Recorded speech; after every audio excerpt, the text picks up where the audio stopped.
Voy a resumir en el tiempo que tengo algo en lo que llevo metido unos 30 años aproximadamente.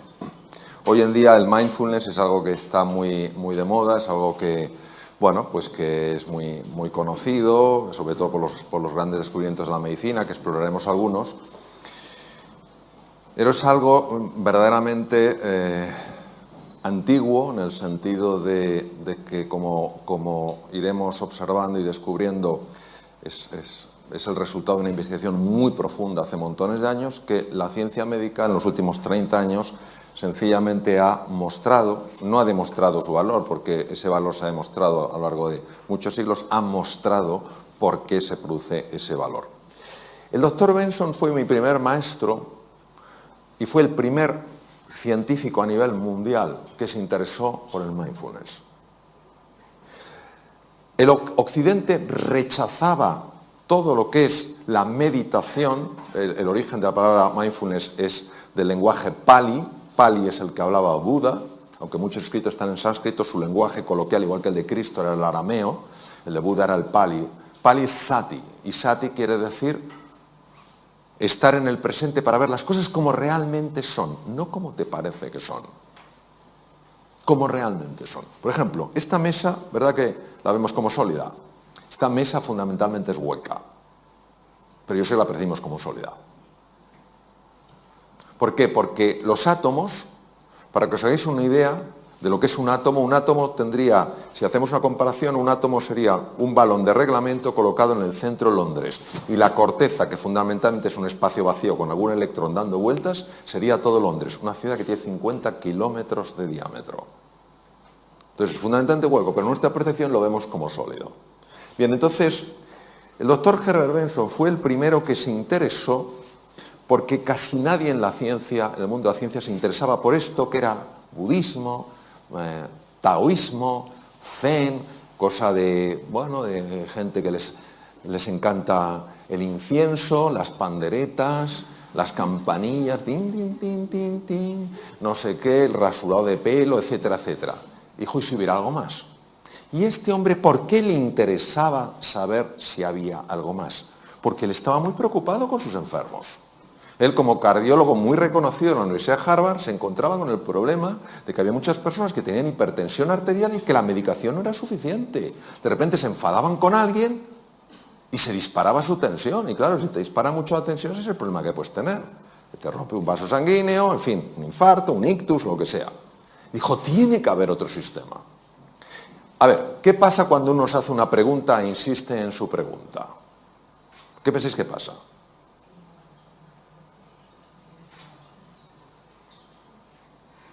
Que alguien diga algo, lo que sea, hasta ahora.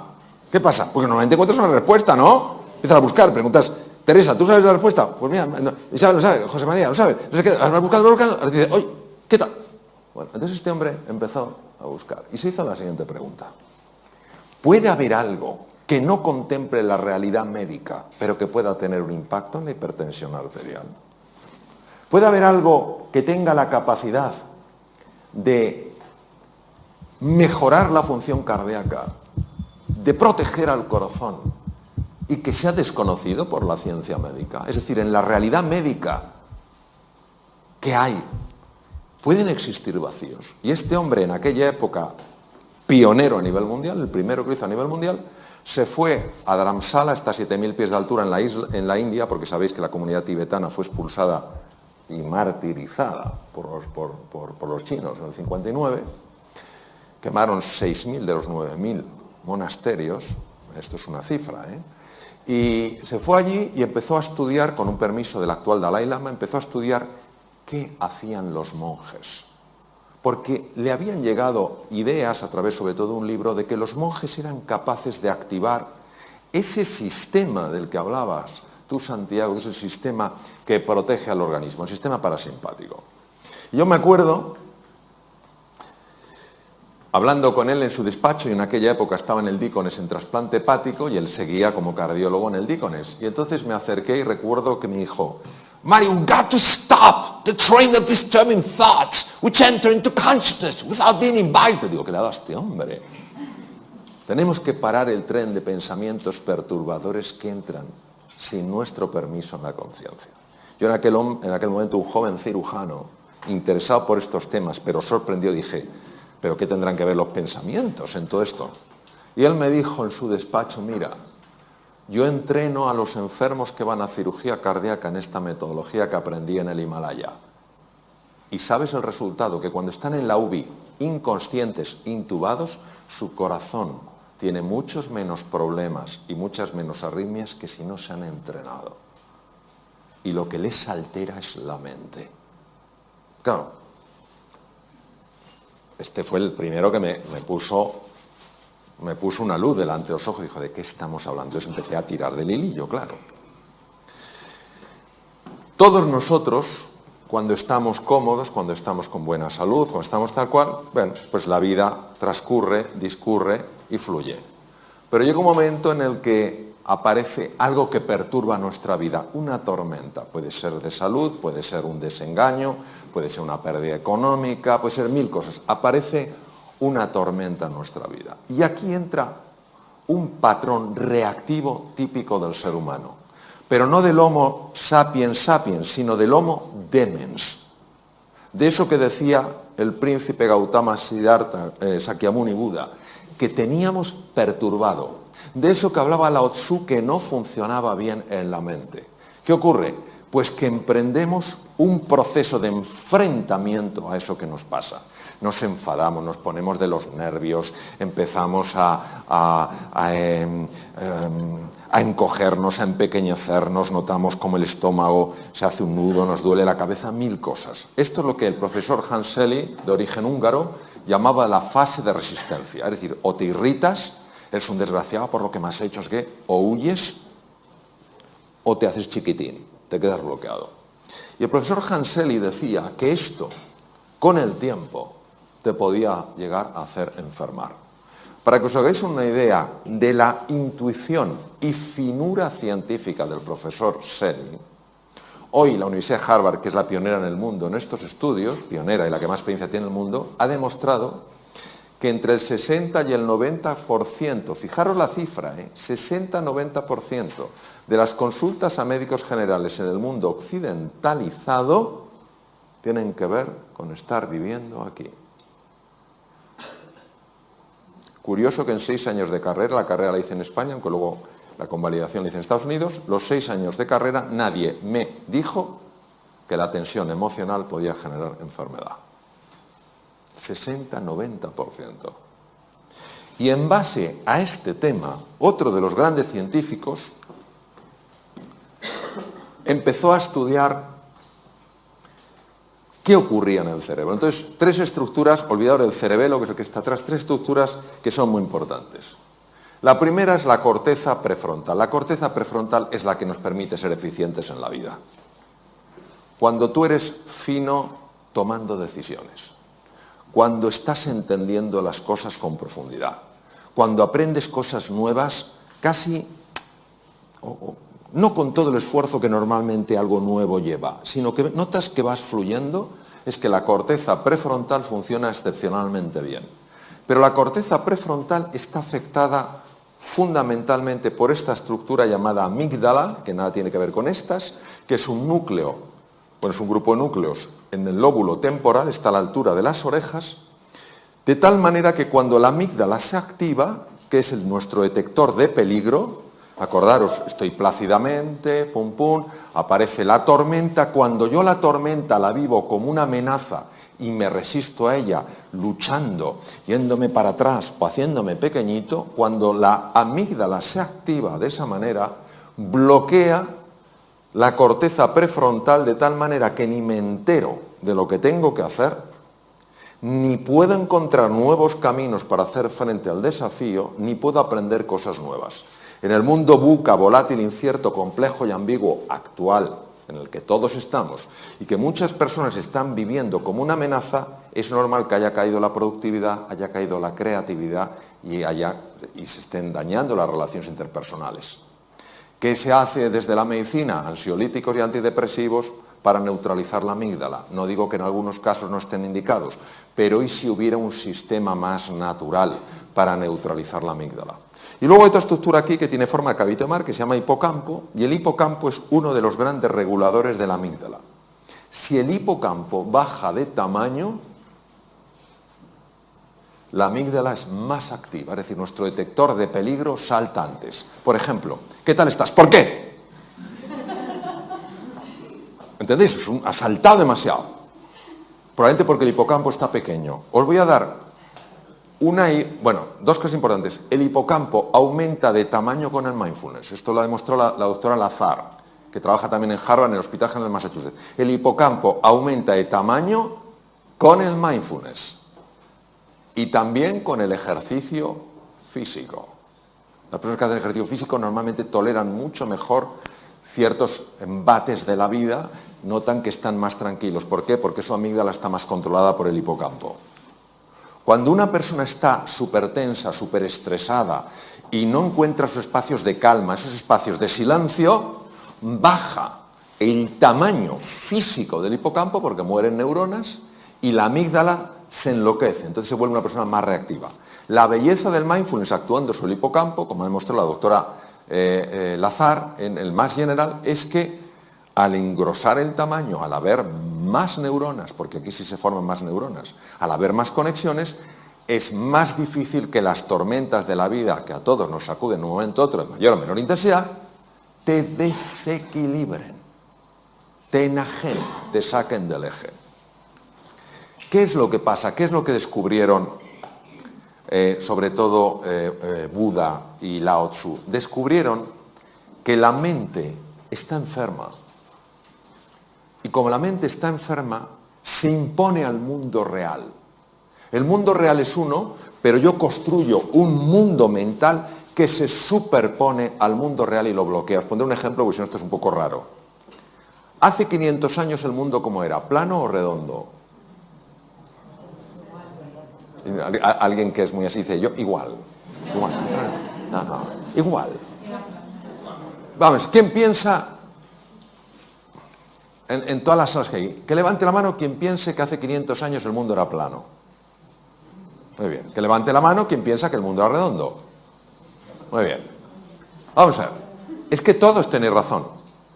El mundo era redondo, siempre lo ha sido. Desde hace 10.000 millones de años, la Tierra es redonda.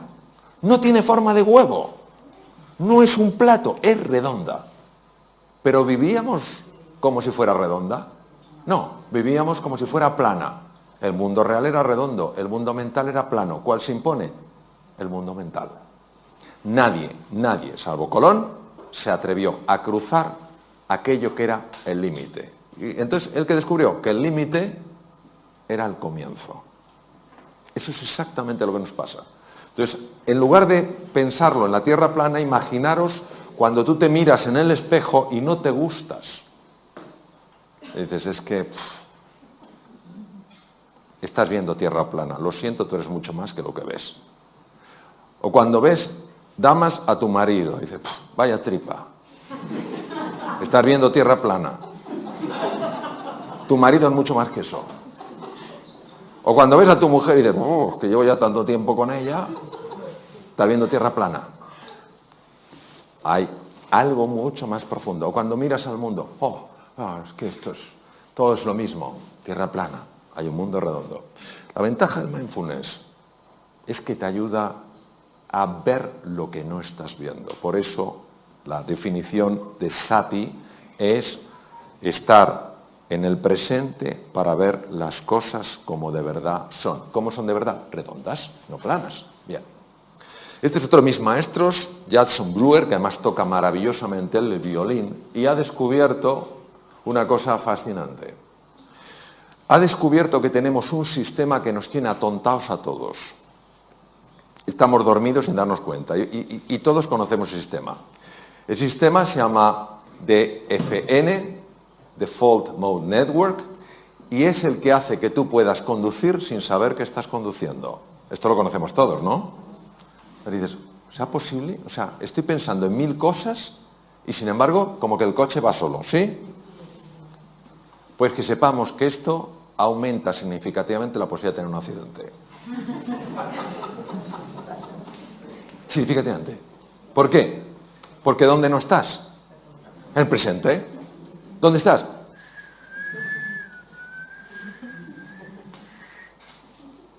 Jason Brewer es psiquiatra y es neurocientífico. Estudiando con electroencefalografía y con resonancia funcional magnética, ha observado que hay un circuito que es el que hace que vayamos en piloto automático. Pero no solo vamos en piloto automático conduciendo, estamos en piloto automático cuando estamos hablando con otro. Estamos hablando con una persona, estamos con piloto automático, porque no estamos ahí. Eso sí, dejamos la cara puesta, pero la olla no la llevamos a Camboya. La cara se queda. Como cuando vamos en el coche.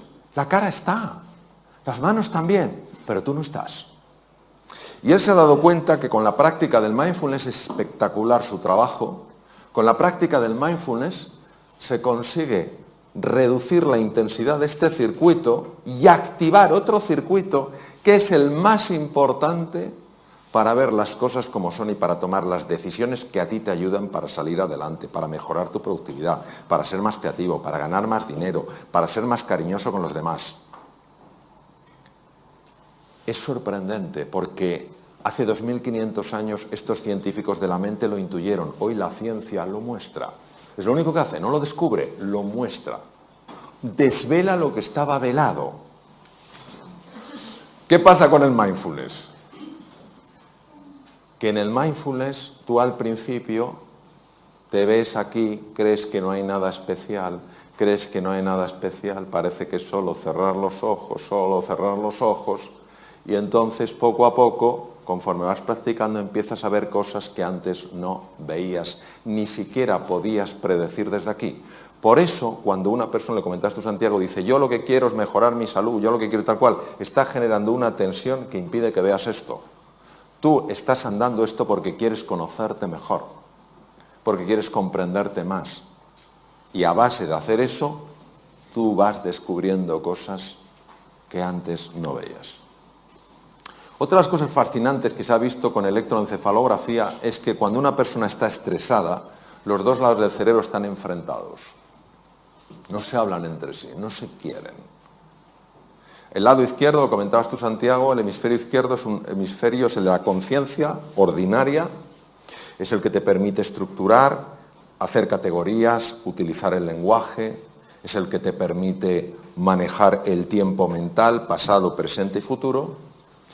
El hemisferio derecho es el que está en contacto fundamentalmente con el cuerpo, es la entrada al inconsciente, es un presente continuo, es una sensación de presente eterno, y es donde están los grandes recursos del ser humano. Pero nosotros no podríamos funcionar solo con el hemisferio derecho. De hecho, hay una mujer de Harvard que tuvo una hemorragia en el lado izquierdo, se desbloqueó el lado derecho y ella no quería salir de esa sensación, porque era tal paz, tal serenidad, tal calma, pero finalmente pidió ayuda como pudo porque ya estaba perdiendo la capacidad de poder ver los números, porque depende del hemisferio izquierdo. Tardó 8 años en recuperarse de aquella, fue una rotura de una malformación arteriovenosa al hemisferio izquierdo. Escribió un libro conmovedor sobre su experiencia increíble, habiendo vivido algo sorprendente. Sin embargo, lo que hemos visto con el mindfulness es que lo que hace no es bloquear el lado izquierdo, sí es verdad que activa especialmente el hemisferio derecho, sobre todo los lóbulos, los lóbulos frontales, pero lo que hemos visto es que favorece el diálogo. Favorece el diálogo. Cuando una persona está muy tensa, fundamentalmente son ondas muy rápidas, son ondas beta, sobre todo el alto beta, que son ondas de más de 30 hercios, es cuando una persona está, pues eso, en situación de alarma, tal cual. Conforme tú vas sosegándote, cuando vas tranquilizándote, las ondas se van enlenteciendo, se van convirtiendo en ondas alfa mucho más propias del hemisferio derecho, que empiezan también a envolver al hemisferio izquierdo. Se consigue pasar a un patrón, ondas teta, donde la creatividad se dispara, los fenómenos de sanación del cuerpo son mucho más intensos, tanto a nivel físico como mental. De hecho, se utiliza para sanar heridas de personas que algo les ocurrió en la infancia y que no saben lo que es, porque algo en nuestro interior tiene la capacidad de sanar, ya lo decía Hipócrates hace 2500 años, y ya el ritmo delta es un ritmo muy difícil de conseguir sin quedarte dormido, porque solo muy pocas personas lo hacen. Y los monjes muy entrenados, como mi querido amigo y maestro Mathieu Ricard, consiguen algo que se llama gamma, que muy poca gente en el mundo lo puede hacer, que es un tipo de onda que no se conocía que se pudiera producir. Y son personas que están absolutamente en el presente y absolutamente en calma. Y son personas que transmiten algo brutal. Bien.